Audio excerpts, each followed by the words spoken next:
আসসালামু আলাইকুম ভিউয়ার্স, আজকে আমি তৈরি করে দেখাবো ট্র্যাডিশনাল মোরগ পোলাও। চলুন তাহলে দেখে আসি কিভাবে তৈরি করছি। আমি এখানে একটা দেশি মোরগ নিয়ে নিয়েছি বড় সাইজের। এ পর্যায়ে দিয়ে দিচ্ছি দুধের ভিতর লেবু দেওয়া ছিল ওই দুধটা, দিয়ে দিচ্ছি 1 চামচ পরিমাণ মরিচের গুঁড়ো। আমি এটাকে আধা ঘন্টার জন্য এভাবে ম্যারিনেট করে রেখে দিব।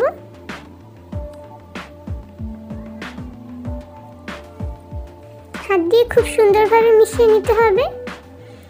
এ পর্যায়ে আমি প্যানে দিয়ে দিচ্ছি কিছুটা তেল, দিয়ে দিচ্ছি 1 কাপ পরিমাণ পেঁয়াজ কুচি।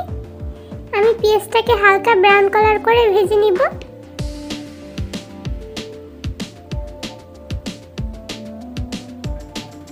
এ পর্যায়ে দিয়ে দিচ্ছি এলাচ, দারচিনি এবং তেজপাতা। দিয়ে দিচ্ছি 1 চামচ পরিমাণ রসুন বাটা, 1 চামচ পরিমাণ জিরে বাটা এবং 1 চামচ পরিমাণ আদা বাটা। দিয়ে দেব হাফ কাপ পরিমাণ পানি। দিয়ে দিচ্ছি জয়ফল জয়ত্রী গুঁড়ো। দিয়ে দিচ্ছি 1 চামচ পরিমাণ ধনিয়া গুঁড়ো। খুব সুন্দরভাবে নেড়েচেড়ে মিশিয়ে নিচ্ছি। দিয়ে দিচ্ছি 1 চামচ পরিমাণ লবণ। মশলাটাকে খুব সুন্দরভাবে কষিয়ে নিতে হবে। এ পর্যায়ে দিয়ে দিচ্ছি আগে থেকে ম্যারিনেট করা মাংসটা।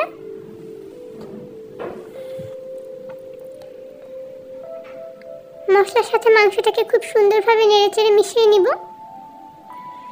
এ পর্যায়ে আমি এটাকে ঢেকে দিচ্ছি। মাংস থেকে কিছুটা পানি বের হয়ে আসবে, এটা দিয়ে আমি মাংসটাকে খুব সুন্দরভাবে ভুনে নিব মশলার সাথে।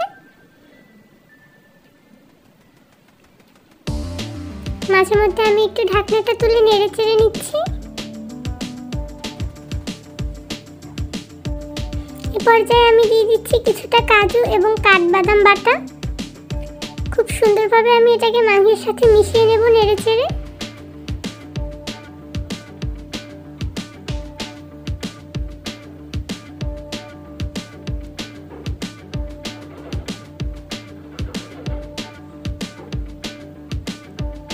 এ পর্যায়ে দিয়ে দিচ্ছি 1 কাপ পরিমাণ পানি।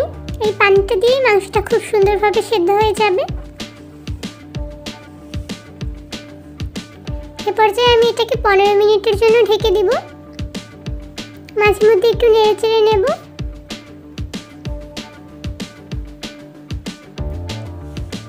এ পর্যায়ে আমি দিয়ে দিচ্ছি আগে থেকে সেদ্ধ করে রাখা 3টা ডিম। ডিমগুলোর ভিতর মশলাটা খুব সুন্দরভাবে ঢুকে যাবে, এর জন্য আমি এটাকে আগেই দিয়ে দিয়েছি।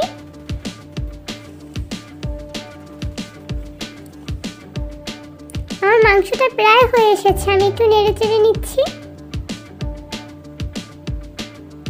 আমার মাংসটা হয়ে গিয়েছে। এ পর্যায়ে আমি আরেকটা প্যানে কিছুটা তেল দিয়ে দিচ্ছি এবং দিয়ে দিচ্ছি আগে থেকে ধুয়ে রাখা সুগন্ধি পোলাওয়ের চাল। দিয়ে দিচ্ছি এলাচ এবং দারচিনি। চুলার আঁচ লো হিটে রেখে আমি এটাকে 5 মিনিটের জন্য খুব সুন্দরভাবে নেড়েচেড়ে নেব। এ পর্যায়ে দিয়ে দিচ্ছি আগে থেকে ফুটন্ত গরম পানি এবং 1 কাপ পরিমাণ দুধ।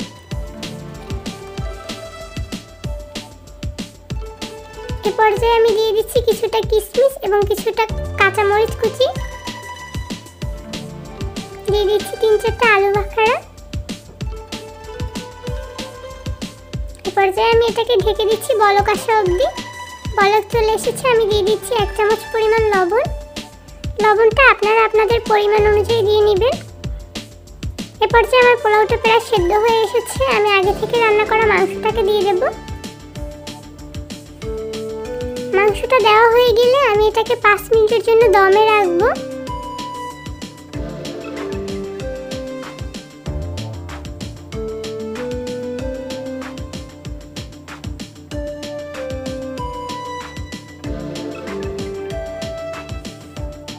খুব সুন্দরভাবে আমি অল্প অল্প করে নিচ থেকে পোলাও উঠিয়ে মাংসটার সাথে মিশিয়ে নিচ্ছি।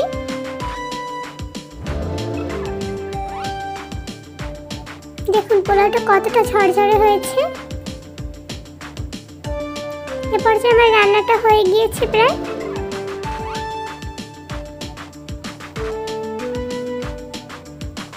আমি এখন এটাকে পরিবেশন করে নেব।